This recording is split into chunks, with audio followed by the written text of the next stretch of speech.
사복음서를 통해 본 예수님의 순환과 삶, 네 번째 시간으로 오늘은 요한복음을 통해 본 예수님의 순환과 삶에 대해 함께 나누도록 하겠습니다. 먼저 전체적인 순서를 말씀드리면 요한복음의 개요에 대해서 먼저 말씀을 드리고 공관복음과 요한복음과의 비교, 그리고 요한복음에만 등장하는 내용, 그리고 마지막으로 예수님의 순환과 삶에 대해서 말씀드리겠습니다. 먼저 요한복음 개요에 대해서 살펴보도록 하겠습니다. 요한복음의 저자를 살펴보면 요한복음의 원전은 카타 요한넬입니다. 이 말 뜻은 요한에 의한이라는 뜻입니다. 그리고 거기에 기쁜 소식이라는 뜻의 복음이 더해져서 우리나라에서는 요한복음으로 부르고 있습니다. 이러한 원전의 제목을 통해서도 알 수 있듯이 요한복음의 저자는 바로 요한입니다. 요한에게 직계 제자였던 폴리캅이 있었는데요. 그 폴리캅의 제자 중에 또한 이레니우스라는 사람이 있었습니다. 이 사람은 약 130년에 출생한 사람이었는데요. 이 이레니우스의 기록에 따르면 요한이 에베소에서 이 말씀을 기록했다라는 그런 기록이 남아져 있습니다. 또한 1740년에 밀란 도서관에서 이 무라토리라는 사람이 발견해서 무라토리 정경이라고 불리는 그 성경의 목록이 있는데 그 기록에도 네 번째 복음서의 저자가 요한이다라고 기록을 하고 있습니다. 물론 요한복음에는 직접적으로 이 요한이 요한복음을 기록했다라는 말씀이 기록되고 있지는 않습니다. 그런데 이 요한복음에는 13장 23절, 그리고 19장 26절, 20장 2절, 그리고 21장 7절, 20절, 24절 이렇게 총 6번에 걸쳐서 예수의 사랑하는 제자라는 사람이 등장을 합니다. 그리고 21장 24절에는 이 일들을 기록한 제자가 바로 이 사람이다라는 이야기를 통해서 이 말씀에 기록된 예수님께서 특별히 사랑한 제자가 이 요한복음의 말씀을 기록했다라고 기록되어 있습니다. 여기서 말하고 있는 이 예수의 사랑하는 자, 그 사람이 바로 요한이기 때문에 우리는 일반적으로 이 요한복음의 저자가 요한인 것을 그대로 받아들이고 있습니다. 물론 어떤 사람들은 이 요한복음의 말씀을 요한이 썼다라는 그 사실에 대해서 비판적으로 접근하는 사람들도 있습니다. 그런데 그런 사람들의 주장도 요한이 이 말씀을 썼다라는 것 자체를 부정하는 것이 아니라 이 요한복음의 내용을 이제 요한 그리고 요한을 따르던 그 제자들이 이후에 조금씩 수정하고 덧붙였다라는 그런 내용의 이야기를 하고 있습니다. 그렇기 때문에 이 요한복음의 저자가 요한이라는 사실을 인정하는 것에는 그리 어렵지 않을 것 같습니다. 그러면 왜 이 요한이 특별히 자기 자신에 대해서 요한이라는 그 이름 대신 예수의 사랑하는 제자라는 그런 표현을 사용하고 있는지 그 다음 기록 연대와 함께 살펴보도록 하겠습니다. 요한복음의 기록 연대는 약 AD 90년에서 100년 사이로 추정하고 있습니다. 일반적으로 우리가 복음서 말씀을 읽을 때, 특별히 신약 말씀을 읽을 때 많이 하고 있는 흔한 오해 중에 하나는 이 복음서, 특별히 4개의 복음서가 가장 먼저 쓰였다라고 생각하는 것입니다.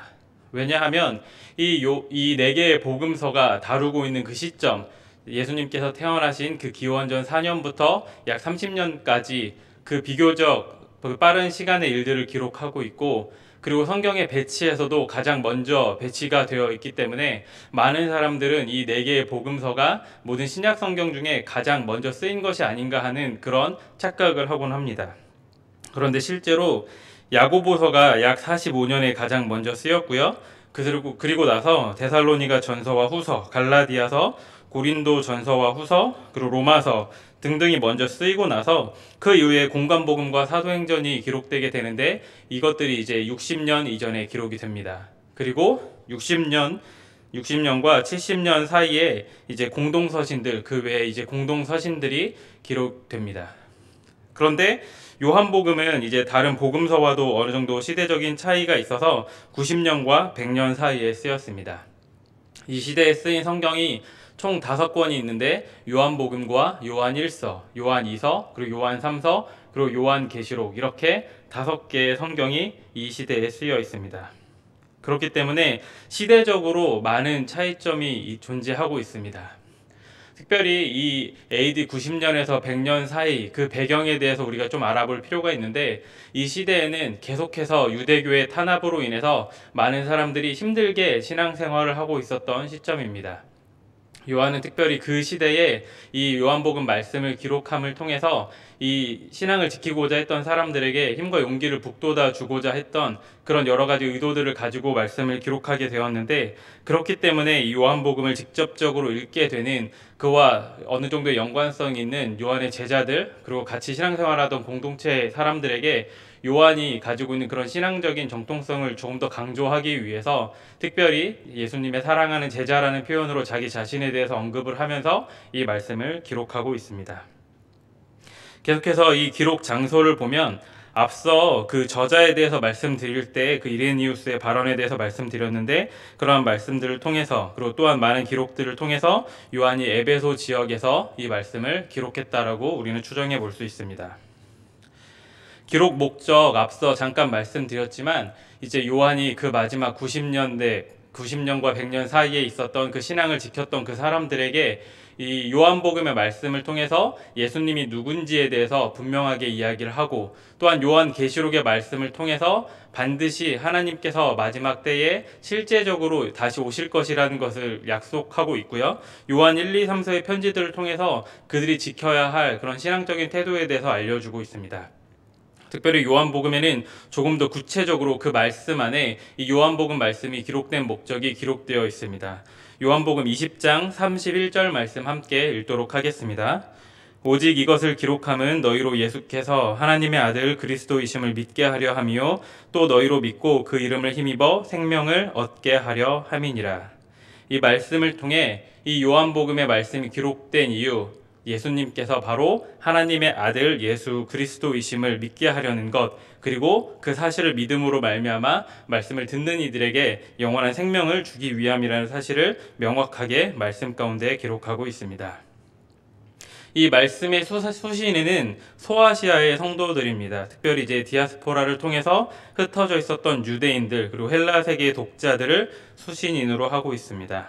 이 요한복음에는 특별히 이렇게 반복적으로 나타나는 주요 단어들이 있는데, 아들, 로고스, 진리, 영생, 영광, 이런 단어들이 주요 용어로서 등장하고 있습니다. 각각의 공간 복음을 잘 이해하기 위해서는 각 또 다른 이 공간 복음과의 비교가 필요합니다. 그와 마찬가지로 이제 이 요한복음의 말씀을 잘 이해하기 위해서는 이제 모든 공간 복음 말씀들 그 전체와의 비교가 필요합니다. 아까 말씀드렸던 것처럼 제작 연대뿐만 아니라 관점의 차이가 존재하는 것이 이 공간복음과 요한복음입니다. 공간복음이란 공통적인 관점을 가진 복음서라는 뜻인데요. 여기서 말하는 그 공통적인 관점, 바로 예수님의 인성을 더욱더 강조하고 있는 것입니다. 역사적인 인물로 오신 예수님을 강조하고 있는 것인데요. 그와는 다르게 요한복음은 특별히 예수 그리스도의 신성을 더욱더 강조하고 있습니다. 우리가 요한복음을 가장 영적인 복음서로 이해를 합니다. 그리고 가장 먼저 읽어야 할, 믿지 않는 사람들이 가장 먼저 읽도록 권해야 할 책으로 또한 요한복음을 이렇게 권하고 있는데, 그 이유가 바로 여기에 있습니다. 대표적인 예를 한 가지 보여드리면, 마태복음과 누가복음에는 이 예수 그리스도의 족보가 기록되어 있습니다. 이 족보를 통해서 예수님의 그 정체성, 정통성에 대해서 이야기를 합니다. 왕으로서, 제사장으로서의 그런 혈통, 지파의 그런 정통성을 이야기를 하고 있는데, 요한복음 말씀에서는 태초에 말씀이 있었다라는 말씀으로 시작해서 그 말씀이 육신을 입고 이 땅 가운데 오셔서 그분이 바로 예수 그리스도라, 이렇게 기록을 하면서 이제 하나님이신 예수 그리스도에 대해서 직접적으로 이야기하면서 말씀을 시작하고 있습니다. 쉽게 설명해 드리면, 공간복음에서는 역사적으로 등장했던 예수 그리스도에 대해서 초점을 맞췄다라는 것에 비해 이 요한복음은 신앙적 관점으로 바라보는 그리스도로서의 예수님을 묘사하고 있다라는 겁니다. 물론 강조점이 어느 곳에 있느냐에 대한 차이이지, 마찬가지로 공간복음에서도 예수님의 신성에 대해서 철저히 인정을 하고 있고, 또한 요한복음에서도 철저히 예수님의 인성에 대해서 기록하고 있는 것을 우리는 또한 볼 수 있습니다. 공간복음과 요한복음이 그러면 구체적으로 어떠한 차이점을 가지는지 한번 살펴보도록 하겠습니다. 구조와 공생의 기간, 예루살렘 방문, 그리고 특징적인 표현과 교훈의 주제, 그리고 성전 정화 사건에 대해서 하나씩 비교해 가면서 어떠한 차이점을 가지고 있는지 살펴보도록 하겠습니다. 먼저 공간 복음의 구조는 갈릴리에서 예루살렘으로 가는 그런 구조를 가지고 있습니다. 특별히 그 가운데를 상경기라고 이야기를 하는데, 누가복음은 그 상경기가 다른 공간 복음서에 비해서 길게 기록되어 있는 것이 하나의 특징입니다. 하지만 요한복음은 갈릴리, 그리고 상경기, 예루살렘, 이러한 공간적인 그런 전개로만 기록되어 있는 것이 아니라 반복적인 교차 구조로 기록되어 있습니다.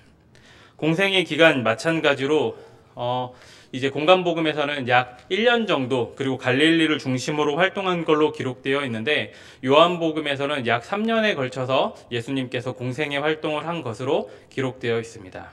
이러한 차이점을 알 수 있는 것은 유월절이 공간복음에는 한 번밖에 등장하지 않지만 요한복음에서는 3번 이상 이 유월절이 기록됨을 통해서 예수님의 공생의 기간이 3년 이상이었다라는 사실을 우리에게 알려주고 있습니다. 특별히 예루살렘 방문한 기록에 대해서 공간복음에는 공생의 기간 중 한 번 방문한 것으로 기록되어 있고 마지막 한 주간 머물렀던 것으로 보고하고 있습니다. 하지만 요한복음에서는 공생의 기간 중 3회에 걸쳐서 방문했다라는 것, 그리고 예루살렘과 주변에서 반년가량 머물렀다는 그런 구조적인 또한 차이를 가지고 있습니다. 공간복음이 비유와 사건 위주의 진술로 많은 것들을 기록하고 있는 반면에 요한복음은 긴 강론 형식으로 기록되어 있는 것도 요한복음이 공간복음과 차이점을 가지는 부분입니다. 특별히 예수님께서 하시는 그 교훈의 주제를 바라보면 공간복음에서는 하나님의 나라, 천국에 대해서 계속해서 말씀을 하고 계시는데, 이 요한복음에서는 예수님 자신에 대해서, 그리고 또한 예수님과 하나님과의 관계에 대해서, 그리고 또한 영생이 무엇인지에 대해서 다양한 교훈의 주제를 가지고 있는 것도 차이점이라고 할 수 있습니다. 마지막으로 성전 정화 사건을 살펴보면, 이제 공간복음에서는 공생의 말기에 성전 정화 사건이 일어난 것으로 보고 있습니다. 예수님께서 예루살렘 입성 당시에 성전 정화, 성전 청결 사건이 나타난 것으로 기록하고 있는데, 요한복음 같은 경우는 공생의 초기 2장에 그 말씀이 등장하고 있습니다. 이러한 비교점들을 살펴보면서 한 가지 의문이 드는 것이 있습니다. 과연 왜 이러한 차이점이 발견되어지는 걸까? 이러한 차이점을 바라볼 때 어떤 것이 맞다라고 보는 것이 올바른 판단일까? 이런 궁금증을 가지는 분들도 계실 것입니다. 요한복음의 가장 마지막 장, 마지막 절인 요한복음 21장 25절 말씀에 보면, 예수 그리스도께서 행하신 일이 많아서 낱낱이 기록한다면 이 세상이라도 이 기록한 책을 두기에 부족하다라고 그렇게 말씀하고 있습니다. 다시 말하면 예수님께서 3년 동안 공생의 사역을 하시면서 하셨던 일들이 이 책에 다 기록할 수 없을 만큼 매우 많다라는 겁니다. 그들 중에 이제 공간복음의 저자들, 또한 요한복음의 저자인 요한이 각각 자신의 그런 관점, 여러 가지 그런 주안점을 가지고 말씀을 기록했기 때문에 차이가 있는 것처럼 기록됐다라고 보는 것이 일반적인 견해입니다. 그래서 특별히 성전 정화 사건 같은 경우도 공간복음에는 공생의 말기에, 그리고 요한복음 공생의 초기에 기록되어 있는데, 사실 예수님께서 성전에 가서 그렇게 정화하셨던 그런 일들이 여러 차례 있었을 것이다라고 보는 것이 일반적인데, 이제 마태와 마가, 누가는 특별히 예수님께서 입성하실 당시에 있었던 그 성전 정화 사건에 초점을 맞춰서 그 일이 어떤 의미인지에 대해서 이야기를 하고자 했었고, 요한복음은 예수님께서 이제 본격적으로 공생의 사역을 시작하시면서 곧바로 이 성전 정화 사건을 했던 것에 대해서 더 집중적으로 보도하면서 예수님의 사역이 어떠한 방향인지에 대해서 조금씩은 다른 관점으로 기록하고 있다라고 볼 수 있습니다. 이제 계속해서 이제 요한복음에만 단독적으로 등장하는 내용들을 살펴보고자 합니다. 요한복음에만 등장한다라는 것은 요한이 이제 다른 제자들은 이렇게 의도적으로 기록하지 않았거나 아니면 기억하지 못하는 내용이었지만, 특별히 의도적으로 그 내용들을 더 강화해서 기록을 했던지, 아니면 그 내용의 의미가 중요하기 때문에 더 기록했다라는 그런 의미로 볼 수가 있겠습니다. 그래서 그것들을 이제 기적, 그리고 대화, 세족, 성령 약속, 대제사장적 기도, 그리고 나는 누구누구이다, 이 6가지로 한번 살펴보도록 하겠습니다. 먼저 기적은 이제 요한복음에는 총 7가지의 기적의 메시지가 나옵니다. 가나의 혼인잔치, 왕의 신하 아들 치유, 그리고 베데스다 목가의 병자 치유, 오병이어, 바다 위를 걸으신 사건과 실로암 눈먼자 치유, 나사로 살리심, 그 중에 지금 밑줄이 그어져 있는 4개의 그 본문들이 특별히 요한복음에만 등장하는 기적입니다. 특별히 이 기적이 7개인 것, 요한복음은 요한이 이 말씀을 기록하면서 요한계시록에서도 그랬지만 숫자 7에 대해서 많은 의미를 부여해서 기록을 했습니다. 완전수로서의 숫자 7, 그 숫자 7에 대해서 요한은 많은 관심을 가지고 있었고, 우리가 요한계시록에 대해서도 함께 볼 때 7교회, 7인, 7대접, 7나팔, 그리고 찬송이 총 7가지 등장합니다. 이런 것처럼 이 요한은 특별히 숫자 7을 가지고 영적인 의미를 부여해서 말씀을 기록하는 그런 모습을 많이 보여주는데, 특별히 기적도 총 7개의 기적만이 기록이 되어 있습니다. 이 말씀 가운데 오병이어 말씀은 유일하게 4개의 복음서 모두 기록되어 있는 말씀입니다. 특별히 첫 번째 기적으로 기록되어 있는 가나의 혼인잔치, 이 요한복음 2장에 기록되어 있는 말씀인데요. 그 말씀에 보면 잘 아시는 것처럼 그 물을 포도주로 변화시키는 그 사건이 기록되어 있습니다. 가나 그 혼인잔치에서 이 포도주가 다 떨어졌을 때 물 항아리에 있는 물을 포도주로 바꾸는 그런 기적이 기록되어 있는데, 특별히 거기에 나와 있는 물 항아리의 개수가 6개라고 요한은 기록하고 있습니다. 여기서 이 요한이 6개라는 항아리의 개수에 주목을 했던 것은, 아직 예수님께서 그 이후에 아직 때가 되지 않았다라고 말씀하시는 그런 부분을 통해서 7 완전수 7 하지만 그 7에 다다르지 않은 그 상황에 대해서 간접적으로 더 이렇게 표현하기 위해서 6개였던 그 항아리에 집중하고 있는 그런 모습을 볼 수가 있습니다. 이렇게 7가지로 등장하는 건 이따가 한 번 더 같이 볼 나는 누구누구이다 라는 그 메시지에도 또한 나타나고 있습니다.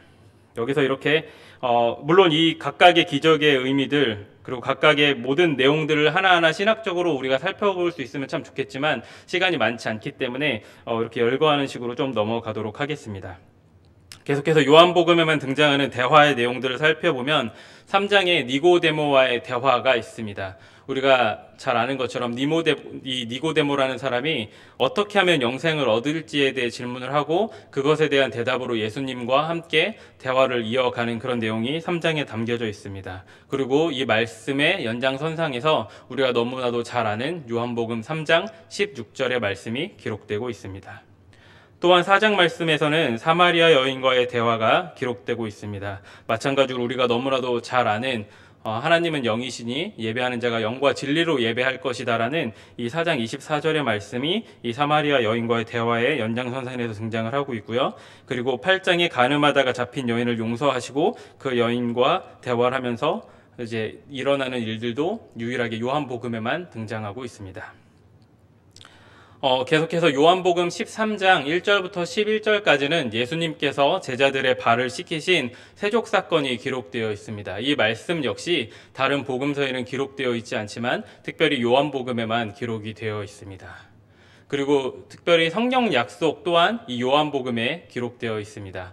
이 성령 약속의 내용은 이제 예수님께서 이제 십자가에 달려 죽으신 이후에, 그리고 나서 다시 부활하시고 승천하신 이후에 이제는 보혜사 성령을 보내줄 것인데, 그 보혜사가 너희에게 가게 되면, 그리고 너희가 성령을 받아들이게 되면 지금까지 이제 예수님께서 하셨던 그 말씀들을 제자들이 깨달을 수 있을 것이다 라는 그런 예언적인 말씀인데요. 14장 16절, 그리고 14장 26절, 15장 26절, 그리고 16장 7절에 실제로 그 성령님에 대해서 보혜사라는 단어를 사용하면서 반복적으로 성령을 약속하고 있는 본문이 기록되어 있습니다. 또한 이 요한복음에만 등장하는 내용으로 대제사장적 기도가 있습니다. 요한복음 17장 한 장 전체가 대제사장적인 기도문으로 기록되어 있는데요. 그 중에 1절부터 5절까지는 자기 자신을 위한 기도, 그리고 6절부터 19절까지는 자신의 제자들을 위한 기도, 그리고 20절부터 26절까지는 교회를 위한, 세상을 위한 기도로 하나의 장이 하나의 기도문으로 기록되어 있습니다. 특별히 이 기도문 가운데 예수님께서 우리를 위해서 이 기도를 하고 계시다는 걸 마음에 새기면서 우리가 각각 대표가 되는 구절 한 구절씩 읽어보도록 하겠습니다. 먼저 요한복음 17장 3절입니다. 영생은 곧 유일하신 참 하나님과 그가 보내신 자 예수 그리스도를 아는 것이니이다. 요한복음 17장 17절입니다. 그들을 진리로 거룩하게 없소서. 아버지의 말씀은 진리니이다. 마지막으로 세상을 향해 하시는 아버지여, 아버지께서 내 안에 내가 아버지 안에 있는 것 같이 그들도 다 하나가 되어 우리 안에 있게 하사 세상으로 아버지께서 나를 보내신 것을 믿게 하옵소서. 이러한 기도문들이 담겨져 있는 대제사장적 기도가 유일하게 요한복음에만 기록되고 있습니다. 마지막으로 이제 나는 누구누구이다, 영어로 I am, 그리고 이제 에고 에임이라는 단어로도 이야기를 하는데 나는 생명의 떡이다, 나는 세상의 빛이다, 나는 양의 문이다, 이렇게 총 7가지 메시지를 예수님께서 스스로 자기가 누구인지에 대해서 밝히면서 요한복음에 기록하고 있습니다. 특별히 이 7가지 각각의 그 의미 자체도 매우 중요하지만 이 예수님께서 나는 누구누구이다라고 스스로 밝히는 그런 말씀이 이제 출애굽기에서, 그리고 하나님께서 자기 스스로에 대해서 나는 스스로 있는 자다, 이런 본문들과 병행해서 하나님께서 자기 자신이 누구인지 명확하게 밝히는 그런 본문과 그런 유사성을 줌을 통해서 예수님이 바로 하나님이심에 대해서 상징적으로 또한 나타내는 그런 본문들이라고 볼 수 있습니다. 이제 예수님의 순환과 삶에 대해서 함께 살펴보고자 합니다. 특별히 예수님의 순환과 삶은 요한복음 18장부터 19장까지 기록되어 있습니다. 다른 복음서에는 있지 않거나 아니면 다른 복음서에서는 그렇게 중요하게 기록하지 않았지만 특별히 요한이 요한복음을 기록하면서 강조했던 그런 내용들을 통해서 요한이 집중하고자 했던, 요한이 이야기하고자 했던 그런 예수님의 순환, 예수님의 그 모습들을 한번 살펴보고자 합니다. 먼저는 안나스에게로입니다. 요한복음 18장 12절부터 13절까지의 말씀 보면 이에 군대와 천부장과 유대인의 아랫사람들이 예수를 잡아 결박하여 먼저 안나스에게로 끌고 가니 안나스는 그 해의 대제사장인 가야바의 장인이라 라고 기록하고 있습니다. 그리고 이 내용이 이제 요한복음 18장 24절까지 계속해서 기록되고 있습니다. 사실 마태복음, 마가복음, 누가복음 3개의 복음서에서는 이제 예수님을 끌고 가서 처음 신문하게 했던 그 대상이 가야바라고 기록하고 있는데 요한복음에서는 그 가야바의 장인이었던 안나스에게로 끌고 갔다라는 그런 기록이 나와 있습니다. 가야바가 그 당시의 대제사장으로서 공식적인 신문을 했던 사람이라고 볼 때 이 안나스는 좀 더 실제적인 그런 신문을 진행했던 사람으로 볼 수가 있습니다.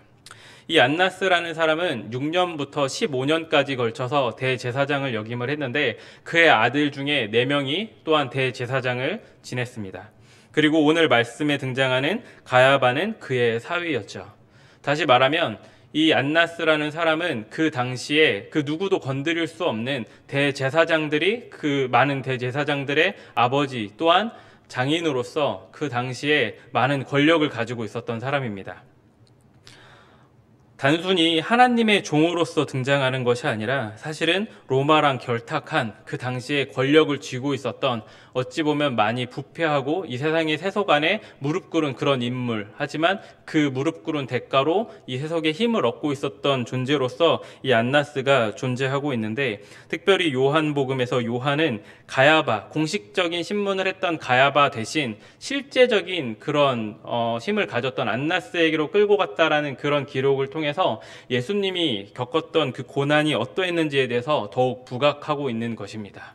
사실 대제사장이었던 가야바에게 이렇게 끌고 가게 되었다라면 사실 그 시대적인 상황에서 잘 수긍할 수 있었겠지만, 사실은 그 가야바에게 끌고 간 것이 아니라 대제사장 가야바 그 뒤에 보이지 않는 손으로 역할하고 있었던 안나스에게 끌려갔다라는 그 사실을 통해서 예수님께서 그 당시 부조리와 그런 잘못된 상황 가운데 얼마나 더 큰 고난을 당했는지 부각시키기 위해서 요한은 특별히 요한복음 말씀에 이 가야바에게 끌려가는 그런 과정 가운데 사실은 안나스가 그 모든 실제적인 신문을 담당하게 됐다라는 내용을 기록하고 있습니다. 계속해서 살펴볼 것은 빌라도의 무죄 선언입니다.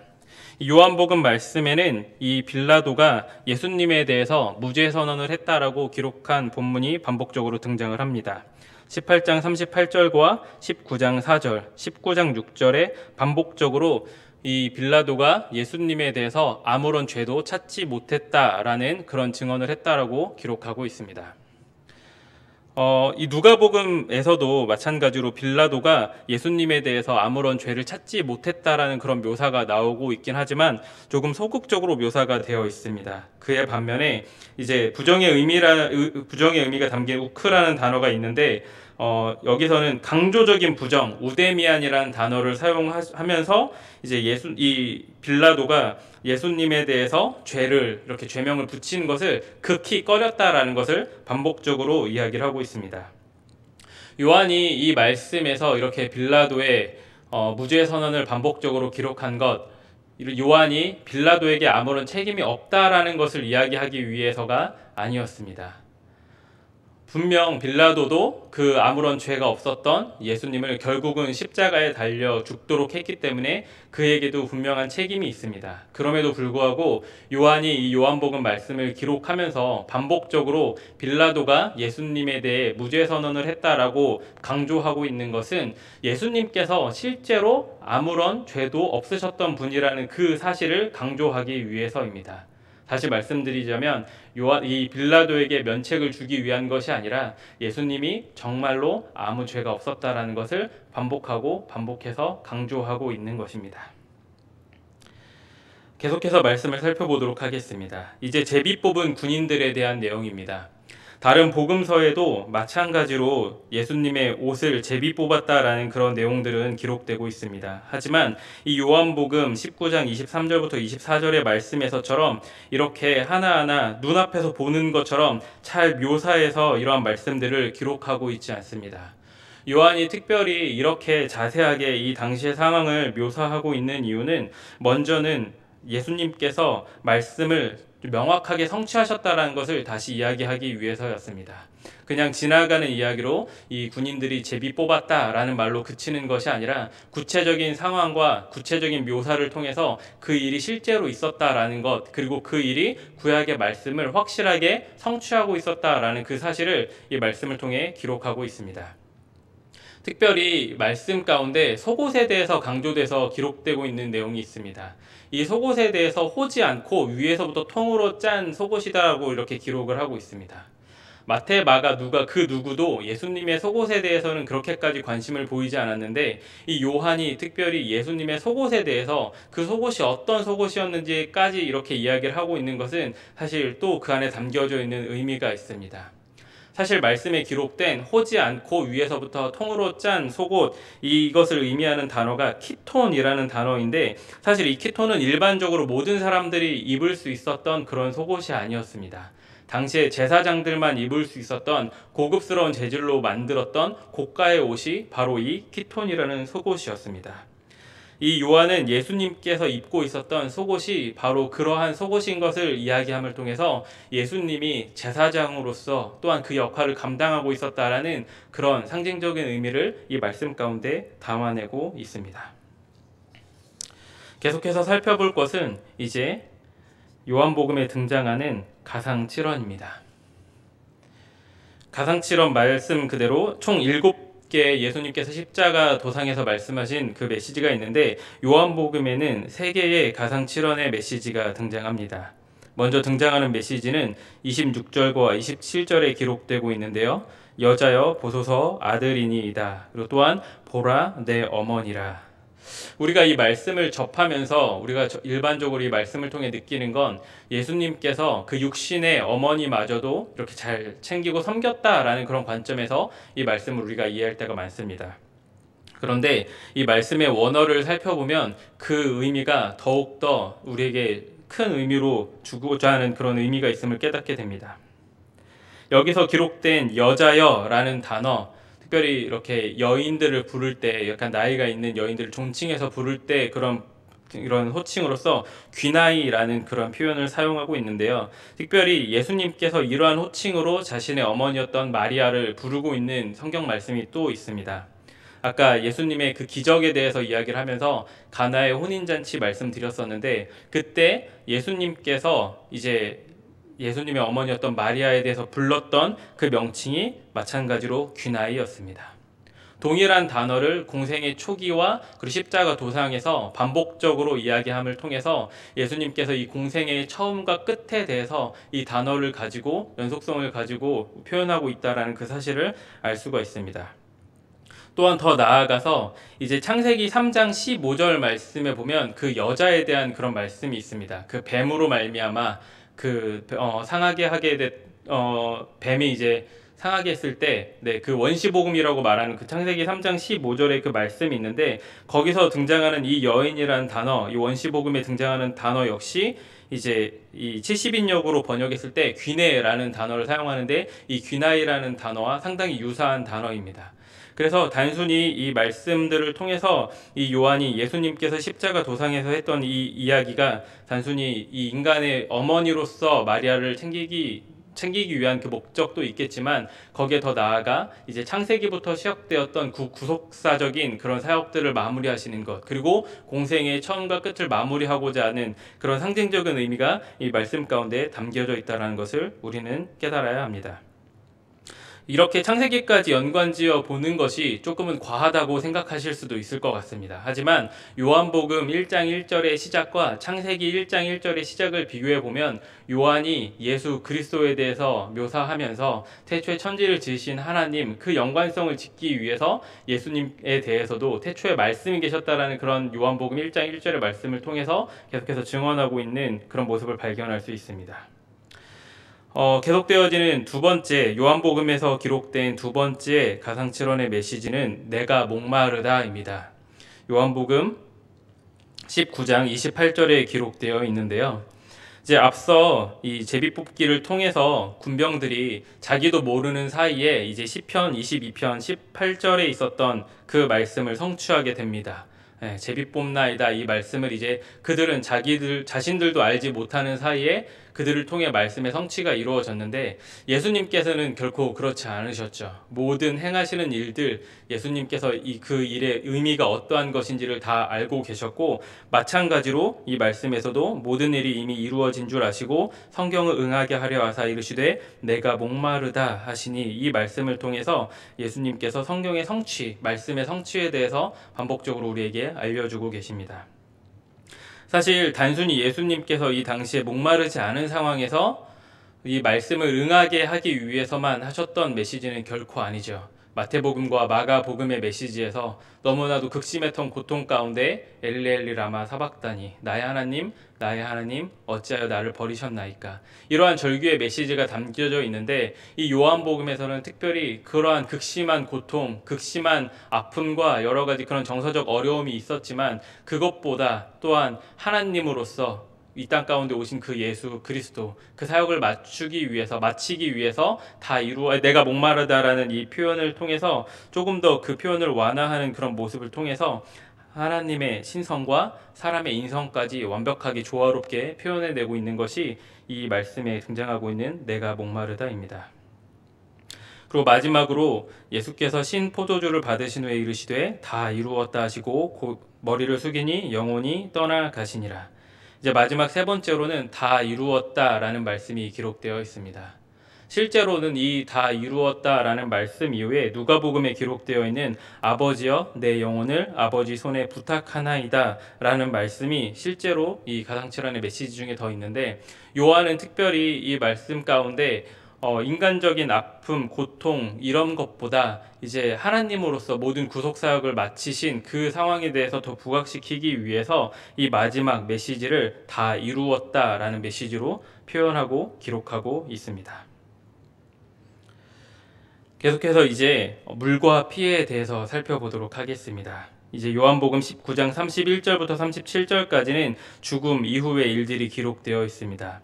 다른 복음서의 말씀들이 그 죽음 당시의 기록들을 조금 더 상세히 기록한 것과는 다르게, 요한은 그 죽음에 대해서는 조금 짧게 기록한 이후에 그 이후에 있었던 일에 대해서 길게 또한 정확하게 묘사하고 있습니다. 이 말씀을 통해서 요한은 예수 그리스도께서 확실히 죽으셨다라는 것을 다시 한 번 더 기록하고 있습니다. 이렇게 예수님이 확실히 죽으셨다라는 그 사실을 기록한 이유는 그 예수 그리스도의 확실한 죽음으로 말미암아 그 이후에 있을 그 부활의 감격이 더 커지게 하기 위한 그런 의도가 있습니다. 하지만 더 중요한 것은 이 요한복음이 기록될 당시 많은 사람들은 이제 시간이 흐르고 예수님께서 실제로 십자가에 달려 죽으셨던 것이 아니라 잠시 죽은 것처럼 보였다가 깨어났다, 잠시 기절했다가 다시 일어났다, 이런 잘못된 주장을 하는 많은 이단들이 있었습니다. 요한은 특별히 이 말씀을 기록하면서 그러한 이단들의 주장에 맞서기 위해서 자기가 보았던 것들, 특별히 다른 복음서에는 기록되어 있지 않지만 자신이 기록하고 있는 것들을 성령에 의지하여 기록함을 통해서 예수 그리스도의 죽음이 참이었다라는 사실을 다시 한 번 더 이야기를 하고 있습니다. 그리고 그 말씀이 분명 구약에서 예언되었던 일들의 완벽한 성취라는 것을 부연되는 설명을 통해서 또한 기록하고 있는 것이 이 물과 피의 내용에 담겨져 있습니다. 마지막으로 이제 우리가 살펴볼 것은 니고데모의 등장입니다. 이 니고데모라는 이 사람은 앞서 이제 3장에 예수님께 질문을 해서 대답을 들었던 그 사람입니다.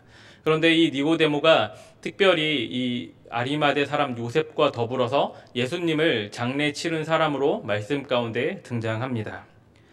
요한복음 19장 38절부터 39절입니다. 아리마대 사람 요셉은 예수의 제자이나 유대인이 두려워 그것을 숨기더니 이 일 후에 빌라도에게 예수의 시체를 가져가기를 구하매 빌라도가 허락하는지라. 이에 가서 예수의 시체를 가져가니라. 일찍이 예수께 밤에 찾아왔던 니고데모도 몰약과 침향 섞은 것을 100리트라쯤 가지고 온지라. 다른 공간복음 말씀에 동일하게 아리마대 사람 요셉이 등장을 하고 있습니다. 이 아리마대 사람 요셉은 사내들인 공의의 회원이었습니다. 그렇기 때문에 사실 자기 자신의 정체를 드러내는 것이 상당히 부담스러운 그런 사람이었습니다. 그런데 이 아리마대 요셉이 예수님께서 이제 십자가에 달려 돌아가신 이후에 적극적으로 자신을 드러내는 모습이 이제 기록되는데요.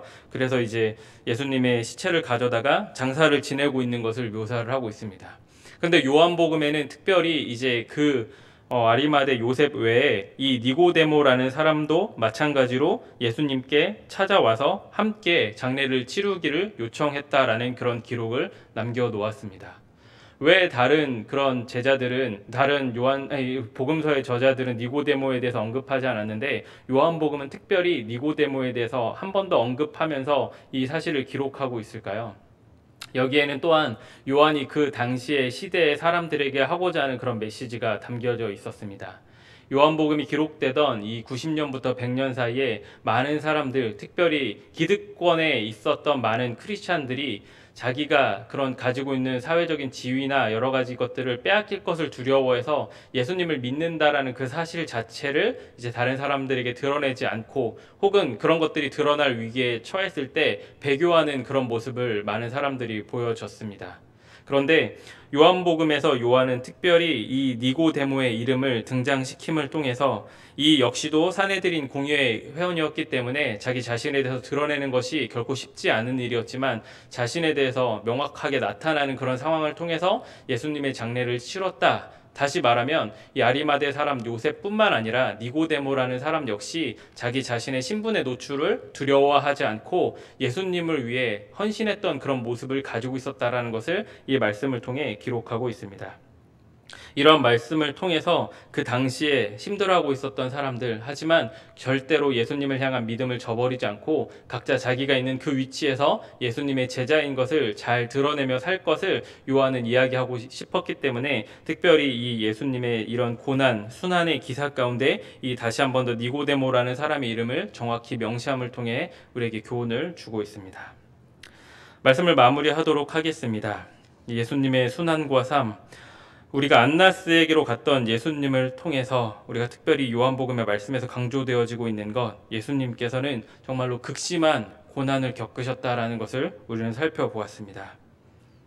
그리고 반복되어지는 빌라도의 무죄 선언을 통해서 예수님은 정말로 죄가 없으셨다라는 그 사실을 다시 한 번 더 우리는 바라보게 되었습니다.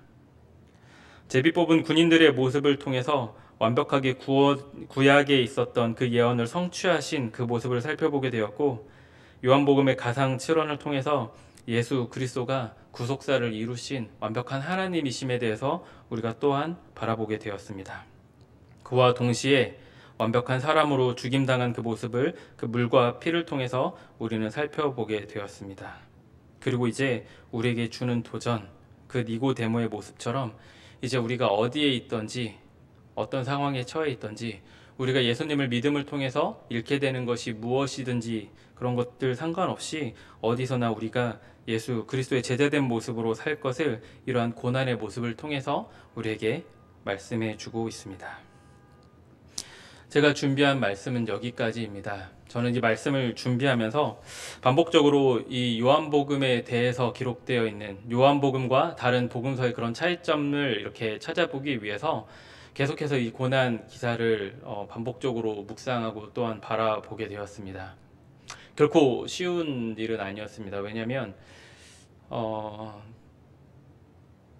예수님의 고난, 방금도 말씀드렸던 것처럼 아무런 죄가 없으셨던 분이시고 그분이 우리 때문에 극심한 고난을 당하셨다라는 것, 그분이 완벽한 구약 예언의 성취를 통해서 하나님이신 그 예수 그리스도, 또한 완벽한 사람이신 예수 그리스도, 그분이 나를 위해 죽으셨다라는 그 사실이 반복적으로 말씀을 보면 볼수록 저의 마음을 더 뜨겁게 하고 마음을 더 아프게 했습니다. 그래서 마지막 우리가 니고데모가 등장할 때 말씀드렸던 것처럼 우리가 이 말씀의 핵심되는 여러 가지 그 주제들을 기억하는 가운데 우리가 계속해서 이 뜨거운 마음을 간직해야 할 것입니다. 우리가 어디서 무엇을 하든지 어떤 사람과 있든지 또한 내가 예수님을 믿고 있기 때문에 혹시 이 사회에서 좀 이렇게 손해보는 일이 있거나 낙심하는 일이 발생할지라도 요한이 우리에게 이 말씀을 통해서 이야기하고자 했던 것처럼, 그리고 이미 많은 말씀들을 통해서 우리에게 알려주고 계시는 것처럼 우리는 너무나도 분명하게 예수님의 그 사랑, 예수님의 은혜를 입은 자들이라는 그 사실을 기억하는 가운데 오늘도 각자의 위치에서 특별히 성금요일인 오늘 더욱더 예수 그리스도의 십자가를 바라보며 예수 그리스도의 제자된 모습으로 살아갈 수 있는 우리 모두가 되기를 주님의 이름으로 축복합니다. 기도하겠습니다. 하나님, 오늘 요한복음 이 말씀을 통해서 예수님의 순환과 삶에 대해 함께 살펴보았습니다. 진실로 하나님이셨던, 하나님의 아들이셨던 그 예수 그리스도께서 아무런 죄도 없으셨던 그분께서 우리의 죄로 말미암아 구약의 그 예언을 성취하시기 위해 완벽한 죽음 가운데 나아가셨다라는 그 사실을 바라보면서 너무나도 우리의 마음이 뜨거워지고 하나님 앞에 더욱더 우리의 부끄러운 모습만이 가득하게 되는 것을 느낍니다. 하나님, 우리의 이런 마음들 단순히 이 말씀을 바라볼 때만 간직하는 것이 아니라 모든 삶의 순간, 모든 삶의 자리에서 더욱더 그렇기에 나 역시 예수 그리스도를 위해 죽고 예수 그리스도를 위해 살아가는 자들 되게 하여 주시옵소서. 오늘 하루 온전히 하나님께서 우리와 함께하여 주심으로 말미암아 더욱더 예수 그리스도의 십자가만을 묵상하는 하루가 되게 하여 주시옵소서. 지금도 살아서 우리와 함께하시는 살아계신 예수 그리스도의 이름으로 기도합니다. 아멘.